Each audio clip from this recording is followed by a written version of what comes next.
Le monde de la conscience, c'est quelque chose que je présentais depuis tout petit, mais que je ne savais pas formuler. Peut-être comme beaucoup d'enfants, il y a tout un imaginaire qui se met en place, et puis un ensemble de perceptions, qu'on peut appeler médiumniques, intuitives, peu importe. Alors que ce monde s'efface, avec l'arrivée et l'entrée dans l'âge adulte, eh bien une sorte de nostalgie me prenait, c'est-à-dire que je voulais autre chose que me réaliser au travers du travail, de la famille, des loisirs ou même de quelques passions que ce soit, hein. Parce que la vie était intéressante, mais il manquait cette petite étincelle. Peut-être comme vous sentez au fond de votre cœur que parfois il y a un vide à combler. Et ce vide n'est pas rempli par l'argent, ni même par l'amour. Bien que ce soit des données précieuses, eh bien, on se sent encore en manque d'eux.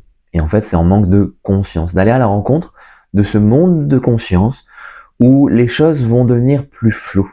Et en fait, c'est ça le problème de notre époque notamment, parce qu'avec les données scientifiques, le besoin de rationaliser, et encore, les gens qui se disent rationnels ne le sont souvent pas, mais dans la mesure où les choses sont enfermées à travers nos sens et surtout nos pensées, hein, parce que pour ma part, j'étais enfermé dans mes pensées. Je pensais que la réalité, donc je pensais la réalité, mais en fait, la réalité, c'est que j'étais enfermé dans mes pensées.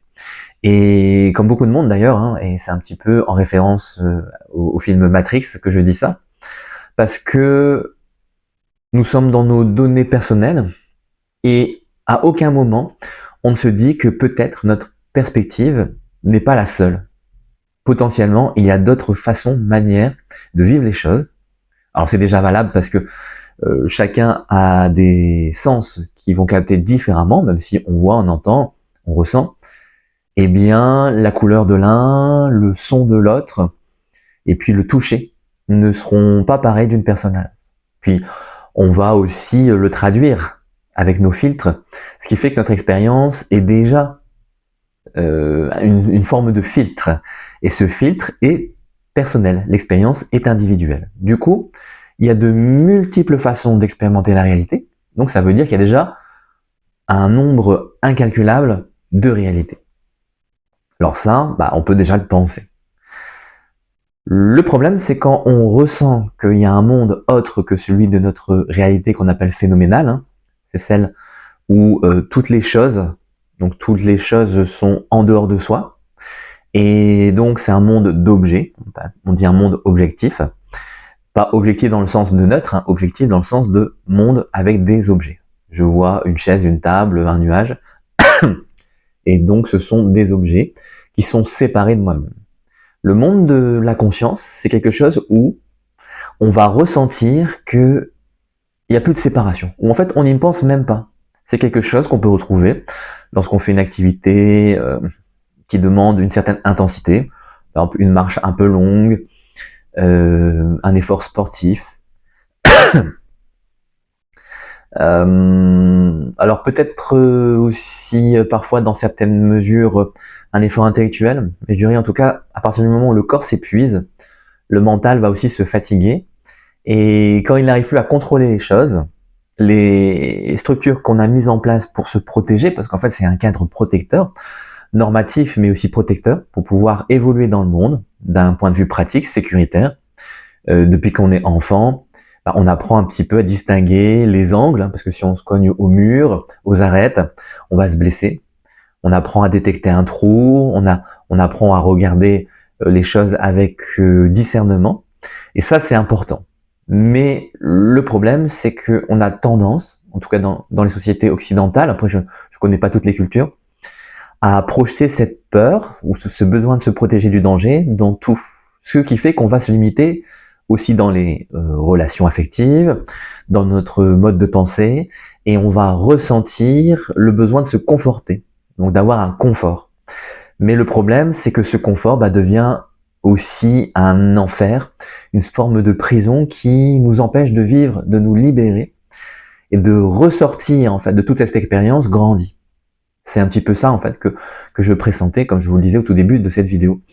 Et si ça vous parle, c'est que vous êtes dedans aussi. Alors comment sortir de cette prison? Parce que c'est une prison impalpable. On ne peut pas la fixer à un endroit ou d'une manière quelconque. Elle est définie par notre projection. Du coup, c'est le travail sur soi qui va nous donner des indications sur ces petits contacts qu'on peut avoir de temps en temps avec cette réalité qui est toujours présente, mais qui n'apparaît pas telle qu'elle. C'est-à-dire qu'il ne faut pas la chercher ailleurs. Hein. Peut-être si vous avez lu L'Alchimiste de Paulo Coelho, vous savez que le trésor, il n'est pas quelque part dans le monde caché, mais il est à l'intérieur de soi. D'ailleurs, il y a une mythologie qui raconte que les dieux voulaient cacher leur plus grand trésor à l'homme parce qu'ils le trouvaient trop dangereux. Et s'ils s'en emparaient, ils avaient peur des conséquences. Donc ils ont réfléchi, ils se sont dit, est-ce qu'on va le cacher tout en haut de la plus haute des montagnes? Non, parce que il est tellement agile, qu'il va finir par la trouver. Est-ce qu'on va le cacher, ce trésor, au fond des océans? Bien pareil, les dieux ont supposé que l'être humain serait capable d'aller chercher. Alors à force de réflexion, ils ont décidé de l'enfouir dans le cœur de l'être humain. Parce qu'ils se sont dit, c'est le seul endroit où ils ne penseraient pas à aller fouiller. Et effectivement, il est relativement rare qu'on considère que notre bonheur, que notre réalisation pleine soit enfermée ou contenue à l'intérieur de nous-mêmes. On pense qu'on va aller voir un gourou, dans le bon ou dans le mauvais sens du terme, et qui va nous donner son secret pour être pleinement épanoui, ressentir des vagues de bonheur et puis pouvoir réaliser tout ce qu'on veut, obtenir tout ce que l'on souhaite. On va chez le médecin ou chez le thérapeute et on espère qu'il nous soigne miraculeusement. On va demander conseil à un ami en espérant que si nous on n'a pas la clé, lui il aura le conseil sublime qui va nous permettre de transformer la situation. On va voir une voyante pour qu'elle nous dise que tout va aller bien. Mais tout ceci, en fait, c'est toujours la même chose. C'est notre partie un petit peu infantile qui préfère rejeter les choses à l'extérieur. Et donc, ce secret qu'on contient, il faut déjà s'apercevoir, accepter, recueillir cette forme de conscience qui est déjà soi-même. Alors, soi-même, après, ça va évoluer. C'est-à-dire qu'il y a soi-même en tant qu'individu, et après, il y a soi-même en tant que conscience. C'est pas tout à fait la même chose. Soi-même en tant que conscience va inclure l'individu. Et en général, lorsque l'individu s'est pacifié, c'est-à-dire qu'il s'est senti rassuré par rapport à sa propre sécurité, premier chakra, la conscience va pouvoir s'ouvrir, se développer, parce qu'il n'y a plus les frontières, les barrières qu'on pose par rapport à une résistance sécuritaire. Mais déjà avoir conscience de soi en tant qu'individu, c'est déjà une première chose que je partage à beaucoup de monde. C'est déjà énorme, parce que la plupart du temps, on va se saccager la vie par une forme de négligence. C'est-à-dire que déjà notre corps, on va mal le nourrir, on va mal le soigner. Alors c'est pas forcément parce qu'on veut lui faire du mal, non, évidemment personne n'est maso. Enfin en tout cas, je veux dire, sans critique contre les masos, mais je veux dire en général, on veut se faire du bien. Et dans ce cas-là, c'est quelque chose qui est une volonté inconsciente qui nous mène à croire que en nous dégradant, on se fait du bien. C'est comme dans une relation affective qui devient violente et qui persiste alors qu'on sait très bien qu'on devrait interrompre cette situation. Pourquoi on n'y arrive pas? C'est parce qu'il y a un bénéfice secondaire et cette sécurité qu'on défend, elle se retrouve protégée finalement par la souffrance. La souffrance est parfois une forme de protection et c'est ça avec lequel on se débat. Donc c'est déjà se rendre compte que les situations dans lesquelles on se plonge parfois nous infligent plus de souffrance en réalité que l'on en considère. On croit que ça va à peu près, on croit qu'on peut le supporter et que c'est pas si mal que ça, mais en fait intérieurement on souffre et on a réellement envie de s'en libérer. Donc c'est recontacter avec ce désir-là qui est une forme de conscience, et entrer dans le monde de la conscience, c'est pas forcément avoir que de la joie et du plaisir, c'est aussi rencontrer la souffrance. Et ça, c'est ce que la plupart d'entre nous on ne souhaite pas, qui fait que c'est très difficile de rentrer dans le monde de la conscience. Alors, pour l'expérience que je peux vous traduire, étant jeune, étant enfant, les souffrances se manifestaient sous forme de nostalgie, comme s'il y avait quelque chose que je devais récupérer en moi. Bon, il y a beaucoup de choses, je vais pas vous dérouler ma vie, mais C'est quelque chose qui, à mon avis, gravite en chacun. Et on a tous nos parts d'ombre, mais l'intérêt n'est pas de résoudre toutes les parts obscures de soi et de chasser ce côté obscur de la force, mais de l'accepter comme faisant partie de nous et le récupérer. Alors, la partie obscure, c'est pas forcément négatif. Moi, quand je parle de partie obscure, c'est l'inconscient. C'est-à-dire tout ce qui n'est pas conscient, c'est-à-dire 99% des choses. Et ça, on a du mal parce qu'on aime bien maîtriser, comme je disais, par rapport à l'ego qui veut se sécuriser. Mais en réalité, on ne maîtrise pas grand-chose. Beaucoup de nos gestes sont involontaires. Mais pour qu'on fasse des choses justes, pratiques et en même temps utiles pour soi, pour notre développement, eh bien, il faut se calmer à l'intérieur, émotionnellement, physiquement, mentalement et énergétiquement. Et du coup, après, on va voir que spirituellement, ça devient plus facile pour émerger. Donc, dans ce monde de conscience, on va commencer déjà à soigner un petit peu, avoir une attitude impeccable. Peut-être si vous avez déjà lu les livres de Carlos Castaneda, le premier étant Voir, je crois, en tout cas de la série de 7 romans, mais initiatique. Eh bien, il y a cette notion d'impeccabilité, c'est-à-dire, ça ne veut pas dire être parfait, mais c'est viser l'attitude la plus juste, propre, j'allais dire, possible, pour se donner les meilleurs moyens. Évidemment, par exemple, si vous faites un championnat d'athlétisme, vous devez courir le 100 mètres. Bon, si vous mangez toute la journée, si vous buvez, si vous fumez, et puis vous entraînez très peu, on va dire que dans la balance, il y a plus de chances que vous finissiez dernier si vous finissez la course que premier. Maintenant, vous pouvez être une bête de course et puis vous n'avez pas besoin de vous entraîner, en tout cas par rapport à un certain niveau. Mais sur le long terme, ça n'est pas profitable. Du coup, la pratique consiste à se rendre compte que chaque instant est précieux. La vie, elle file, alors même si on est jeune, eh bien, on ne sait pas en fait dans quelle mesure notre vie va être étendue. Elle peut s'arrêter maintenant, comme elle peut s'arrêter demain, ou dans un mois, ou dans un an, dans 10 ans, dans 50 ans, dans 100 ans, ou plus, pour ceux qui ont une longévité incroyable. Alors, le problème, c'est que souvent, on est insouciant, notamment quand on est dans sa prime jeunesse. La vie nous appartient, on peut tout réaliser, on a des rêves, on a l'impulsion de notre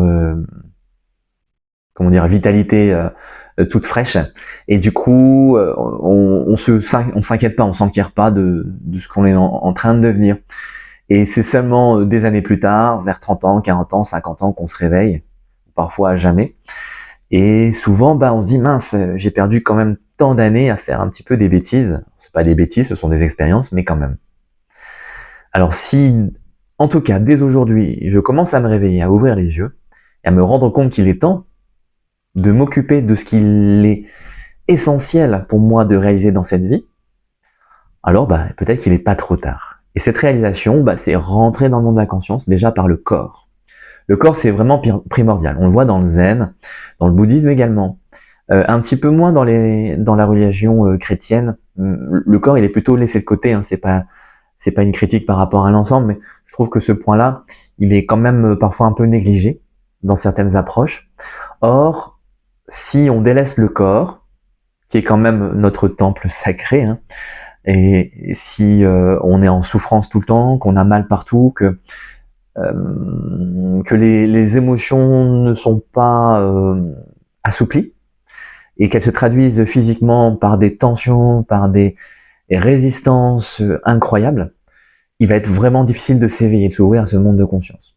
Du coup, première étape, c'est de pas situer le corps et les émotions ensemble, hein. Il n'y a pas de distinction. Donc les formes mentales aussi, hein. Tout ce qui est ce que je disais tout à l'heure, les injonctions qui vont nous mener à nous agir, mais sans qu'on ait de maîtrise, hein. Par exemple, ce sont les addictions, toutes les formes de violence, d'autodestruction, les vides, c'est-à-dire les manques de relations, le manque de contact au monde, le manque de contact à soi, et puis aussi des structures assez loufoques, parfois des délires personnels qu'on a, des drôles de manières de se comporter, qui ne sont pas une excentricité ou une originalité, mais un désert en fait, souvent affectif, quelque chose qui nous mène à faire n'importe quoi.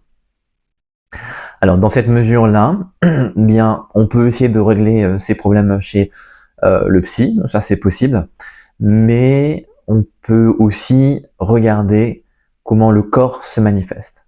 Donc si on a la patience, on peut s'asseoir sur un coussin et commencer à méditer, hein. Ça c'est quelque chose que peut-être vous avez déjà essayé. Mais si ça fonctionne pas, bon, au risque de me répéter, mais je pense que ça ne me dérange pas personnellement, eh bien, on peut se mettre dans un système de plus dynamique, c'est-à-dire au lieu de se poser en silence, on va trouver le silence par l'action. Donc par exemple, se mettre en marche. C'est pour ça que tout à l'heure je vous citais la marche, donc comme un effort sportif, mais surtout comme un épuisement qui va commencer à faire souffrir le corps, parce qu'au bout d'un moment, surtout si on n'a pas l'habitude, le corps va commencer à gémir, mais du coup, il va parler de ce qu'il est. J'ai mal aux pieds, j'ai mal au dos, j'ai mal aux épaules, je suis fatigué. Ça sert à rien ce truc-là. Pourquoi je marche des heures alors qu'il n'y a pas de but? De toute façon, je vais revenir au point de départ. Donc peut-être des choses qui peuvent vous passer par la tête et qui sont aussi assez incroyables. Mais il faut pas avoir honte de toutes ces pensées saugrenues parce que en fait, ça fait partie de soi, mais ce n'est pas grave. C'est pas ça qui fait que on est un être dégradé et qu'il faut avoir honte de soi.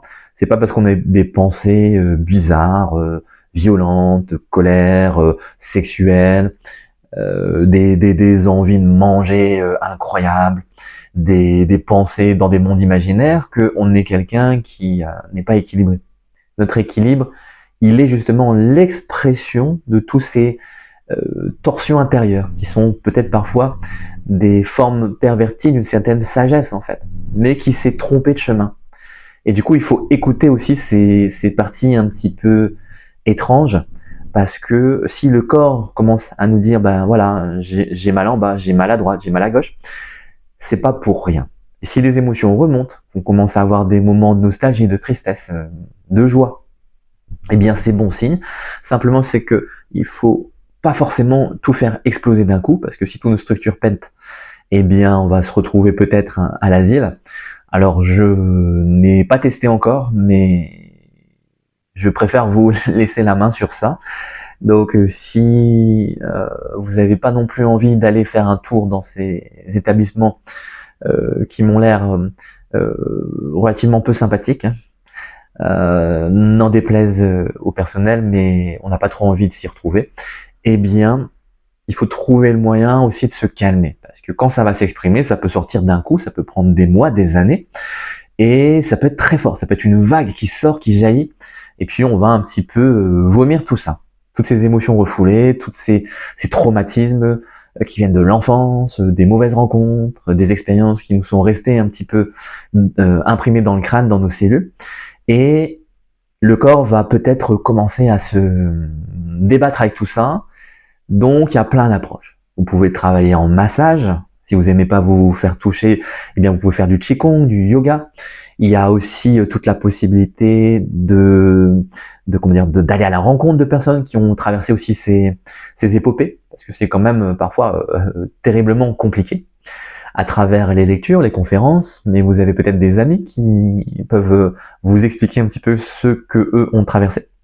Et puis, vous avez effectivement tous les thérapeutes, les médecines alternatives ou un médecin classique, un psychologue, un psychothérapeute. Vous avez 36 000 façons de vous débrouiller, il n'y a pas une façon qui est meilleure. Après, pour ma part, la référence, c'est quand même la méditation, les arts martiaux. Si vous n'aimez pas les sports de combat, enfin, ce sont des arts martiaux, pas des sports de combat, mais arts martiaux, donc style voilà, judo, karaté, aikido, les kung-fu. Il y a des arts aussi indonésiens, le Kali Eskrima qui est philippin, je crois, enfin, si je me trompe pas, pardon si je me trompe, le Pencaksilat que je disais qui était indonésien, enfin il y en a plein. Et regardez, parce que ces arts de mouvement, bon, au-delà de l'aspect combatif, ce sont des arts du corps, donc si vous préférez la danse, ou si vous aimez le théâtre, des choses comme ça, peuvent vous donner un moyen de faire émerger physiquement, et donc énergétiquement, votre tout ce qui vous colle à la peau, mais que vous n'arrivez pas à exprimer en général. Donc ça, c'est vraiment la première étape, poser le corps dans cette initiative purement physique. Quand je me suis retrouvé à un corps qui se sent en paix avec lui-même, en tout cas relativement, eh bien, je vois que derrière, hop, les émotions, le mental commence à se calmer. Donc déjà, c'est un premier alignement qui est quand même intéressant. Si je suis agité dans tous les sens, si je ne sais pas me poser, aujourd'hui on parle beaucoup comment on appelle ça, en tout cas de manque de concentration, d'hyperactivité, voilà. de difficulté à se focaliser, alors il faut passer par le mouvement. Donc il y a des gens qui vont passer par le mime par exemple, qui vont travailler sur des gestuels qui vont permettre de se retrouver un petit peu en phase avec soi-même à travers des incarnations. Par exemple, je vais mimer des animaux, un singe, un ours, un cheval. Je vais mimer un arbre, je vais mimer une action, un cours d'eau qui passe, un nuage qui vole dans le ciel, etc., etc. Et ça peut paraître loufoque, mais ça fait du bien. Voilà. On peut regarder le yoga du rire qui va libérer une vibration intérieure, qui est celle du rire, mais en fait d'une joie sans raison. Au début, on se sent ridicule, mais après, on se rend compte que ça fait du bien et qu'on reconnecte avec cet espace de conscience, donc le monde de la conscience, où la joie, elle est là sans raison. Parce que souvent, le bonheur, on se dit, je vais être heureux avec ma femme ou avec mon homme, je vais être heureux avec mes enfants, ou je vais bien me réaliser au travail, et c'est ça qui va me donner la consistance que je recherche dans ma vie. Et puis quand on l'obtient, parfois on se rend compte que ça reste insuffisant. Ça peut nous donner de la joie, mais c'est pas la véritable harmonie. En tout cas, c'est insuffisant pour dire que je me sens complet dans ce que je suis. Et c'est pas la faute de l'autre, hein. C'est parce que j'ai pas atteint le cœur de moi-même. Parce que je suis toujours dans un monde un peu fictif, où je crois que l'extérieur est ce qui me fournit, en fait, l'accès à ce cœur. Mais le cœur, j'ai pas encore assez regardé à l'intérieur de moi. Donc si je suis en chemin, donc je le rappelle, première étape, c'est pacifier le corps. Ensuite, vous pouvez regarder si vous pouvez vous développer au niveau de l'énergie. Parce que sans énergie, eh bien, c'est compliqué. Donc bien sûr, la santé. Mais la santé et l'énergie qu'on va utiliser dans le quotidien, c'est pas la seule chose à laquelle sert l'énergie. L'énergie, elle va impulser aussi vos motivations. Elle va vous donner un élan intellectuel. Elle va vous donner un élan j'allais dire de travail, mais de force physique. Elle va vous permettre aussi de voir clair. Du coup, ce sont des choses qui vous permettent de vous mettre en contact avec le monde réel, cette fois-ci, et avec votre propre réalité. Donc, intérieurement, ça va faire bouger un petit peu cette conscience individuelle et la remettre en place, à sa place, pour l'ouvrir à des espaces de conscience qui vont donner des mondes un petit peu, des univers un petit peu étranges, mais qui vont ouvrir à des perspectives, celles en tout cas que je cherchais pour ma part quand j'étais jeune, mais tous ces mondes magiques, un petit peu surprenants, énergétiques, j'avais envie d'y croire comme beaucoup d'enfants, mais comme j'avais déjà été inculqué que tout ceci n'est que de l'imaginaire et qu'il n'y a rien d'autre qui existe que le monde matériel, eh bien, un autre côté de moi me disait, c'est juste ma propre folie qui me verse à croire que quelque chose existe. Bon, alors, soit je suis fou, soit ça existe, mais en tout cas, je suis content d'être fou, parce qu'aujourd'hui, je vois que ce monde de conscience est quelque chose qui me permet de me sentir vraiment de plus en plus ressemblant à l'être que j'incarne. Donc, c'est pour ça que je vous partage tout ça. Alors, donc deuxième partie, la partie énergétique. Alors là, j'en reviens à la méditation, parce qu'à la méditation, on va concentrer l'énergie dans ce corps et permettre à l'esprit de s'ouvrir. Parce qu'on peut faire des méditations juste dans le mental, mais le problème, c'est que il y a toujours une barrière. S'il y a un boulet d'un côté, je peux faire comme si je regardais pas et essayer de partir dans l'autre direction, et le boulet va me rattraper. Donc si j'ai laissé le corps agité, même si l'esprit est lui agile, eh bien je vais me retrouver, bloqué sur place. À l'inverse, si mon esprit est agité alors que mon corps est tranquille, eh bien aussi je vais être bloqué. Donc en fait, vous voyez, c'est un équilibre, mais qui va se faire aussi parfois par toute une expression dans la vie. Donc là, j'ai parlé de pratique, mais notre vie est également la force grandissante dans laquelle on va pouvoir investir. C'est un petit peu comme si on mettait ses lingots à la banque. Pardon pour l'exemple, pour ceux qui sont un petit peu réfractaires à ce genre de structure, mais elles ont aussi leur utilité, en tout cas pour aujourd'hui. Et du coup, je les dépose, et puis ça fructifie simplement parce que je les ai posés au bon endroit. Et du coup, c'est ça un petit peu toutes les choses que je vais aller chercher dans la vie. C'est ce que je me trouve au bon endroit, dans mon travail, dans mes relations affectives, dans les lieux que je fréquente. Est-ce que ma maison est ordonnée telle que je le souhaite? Est-ce que je suis au bon endroit? Le lieu m'est-il propice? Est-ce que les relations avec ma famille aussi sont équilibrées? Est-ce que je vais dire mon hygiène de vie, mais c'est plutôt mon attitude dans la vie, est appropriée? C'est, par exemple, est-ce que je ne porte pas trop de culpabilité? Est-ce que je me sens bien à m'agiter dans tous les sens, ou est-ce que je préfère me reposer? Est-ce que je fais suffisamment d'efforts, ou est-ce que je me repose en quantité? Est-ce que les tâches que j'effectue sont efficaces? Voilà, tout ce genre de questions qui va permettre peut-être de s'économiser d'un côté et ensuite de fournir l'énergie appropriée. Donc parfois on est trop intense, parfois on ne l'est pas assez. Et surtout aussi c'est la qualité de présence dans ce qu'on fait. Parce que parfois on va courir dans tous les sens toute la journée, on fait H24, voilà, les tâches ménagères, les courses, on s'occupe des enfants, on règle les problèmes au boulot, on va faire son sport et tout ça, et finalement tout ça on le fait tellement en précipitation que on a goûté à rien. Et comme disait un yogi, je ne sais pas qui, le goût du pudding est dans le pudding. Donc si vous n'avez pas pris la saveur et la qualité de ce que vous, de cette nourriture que vous ingérez, hein, qu'elle soit physique ou subtile, émotions, les pensées, etc. Eh bien, est-ce que vous allez vraiment goûter quelque chose? Est-ce que ça va vraiment vous alimenter?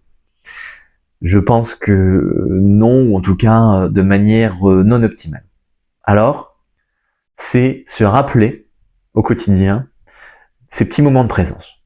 Donc c'est plus facile quand on est dans un moment calme, mais ça ne veut pas dire qu'avec l'habitude, vous ne puissiez pas vous rendre compte que même quand vous êtes un peu plus dans une dynamique, dans une intensité dynamique, vous pouvez aussi être présent. Alors ça ne veut pas dire avoir le cerveau complètement à plat, être un légume et faire be. C'est pas du tout végéter, c'est intérieurement ressentir que le mouvement continue, mais que c'est pas une emprise que mon cerveau, c'est-à-dire mon mental, fait sur la chose en disant c'est à moi, je m'approprie les choses, je suis blessé, je suis heureux, il faut que je fasse cela, l'autre est un crétin, l'autre je l'aime, j'ai envie qu'il soit à moi, etc. C'est que tout passe comme une onde qui nous traverse, comme une sorte de vague, et qu'en fait on puisse jouir pleinement de tout ce qui se présente sans que ça encombre. C'est-à-dire c'est pas comme quelqu'un qui va accumuler sans cesse et à un moment donné il n'y a plus de place pour le reste. En fait notre espace est en permanence prêt à accueillir et se vide au fur et à mesure. C'est un vide plein en fait qui se remplit à chaque instant.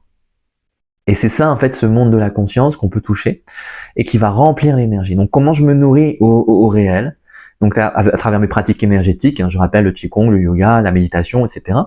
Mais aussi comment je vais prendre part à ce qui m'entoure et réfléchir correctement, avoir mes 5 sens qui fonctionnent aussi avec subtilité, apprécier les choses que j'ai, si j'ai des bons contacts avec certaines personnes, si j'ai passé un bon moment à goûter une nourriture légère, appropriée pour moi-même, si j'ai ressenti simplement le soleil sur ma peau, le vent dans les cheveux, la mer au loin, voilà, vous comprenez un petit peu l'idée, eh bien tout ceci c'est la manière de goûter le monde, et ça fait entrer dans le monde de la conscience, donc c'est vraiment tout simple. Donc vous voyez, ça rejoint la pratique du corps où nos sens, notre ressenti va commencer à pointer dans la bonne direction. Mais ça donne de l'énergie. Et après, bon, je peux pas décrire toutes les pratiques énergétiques, mais par exemple, en Chine, on va nourrir en particulier le ventre, pas l'estomac, mais le bas du ventre, hein, sous le nombril, cette zone qui va constituer une sorte de petit noyau où l'énergie va s'accumuler et puis ensuite se diffuser dans l'ensemble du corps. Donc c'est une sorte de pratique alchimique interne que connaissent bien les taoïstes. Et par la concentration de cette énergie, hein, donc on le fait en qigong, en tai chi, etc. La méditation d'ailleurs, si on centre les mains hein, comme ceci, bon, j'essaie de vous le mettre parce que je suis pas dans la bonne posture, on le met sous le nombril, hein, reposé sur les hanches, et puis au niveau de ce fameux tantien, qui est un centre énergétique qui va concentrer l'énergie et nous permettre aussi de la rendre disponible pour des états de conscience qui vont nous permettre d'évoluer. Eh bien, c'est d'être là de plus en plus physiquement, tout simplement. Donc se poser, être là. Ça, c'est vraiment la partie importante, accumuler l'énergie. D'ailleurs, la puissance, hein, c'est vraiment quelque chose de nécessaire. Bien sûr, la maîtriser, la canaliser, parce que parfois, les émotions, comme la colère, sont de la puissance, mais elles ne sont pas forcément canalisées. Eh bien, c'est les orienter vers ce qui va tout doucement nous donner un vecteur pour qu'on puisse accueillir, laisser descendre cette énergie, et puis la véhiculer, la transmettre au monde, et aussi l'incarner dans notre corps, parce que lui aussi doit se préparer à émerger au travers de cette conscience. Donc il y a une évolution humaine, une transition. L'être humain est en transition, et cette transition se fait dans le corps. Si on ne le fait que dans la tête, dans l'aspect un petit peu haut de l'énergie, eh bien, cette chose va nous sembler peut-être heureuse, mais seulement dans certaines conditions. C'est-à-dire qu'on est tranquille, qu'on est tout seul, etc. Alors que là, on a la possibilité de s'épanouir en toutes circonstances, même dans les épreuves, même dans les moments où on se sent plus bas que terre.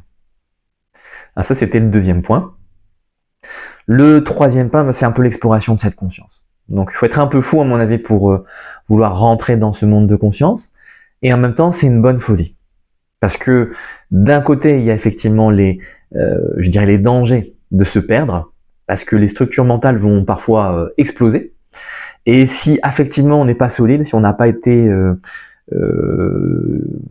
suffisamment, protégé, aimé dans notre vie, il est possible qu'on se sente extrêmement menacé, parce que l'énergie va mettre en avant, va réveiller en fait toutes ces peurs, et pour pouvoir les travailler, mais c'est tellement intense qu'on peut sombrer un petit peu dans des névroses ou dans des psychoses. Et ça, c'est peut-être le problème de certaines personnes pour qui ça s'est réveillé, mais elles n'étaient peut-être pas au courant que c'était ce cheminement-là qui se produisait, ou il y avait personne pour les accompagner avec sagesse.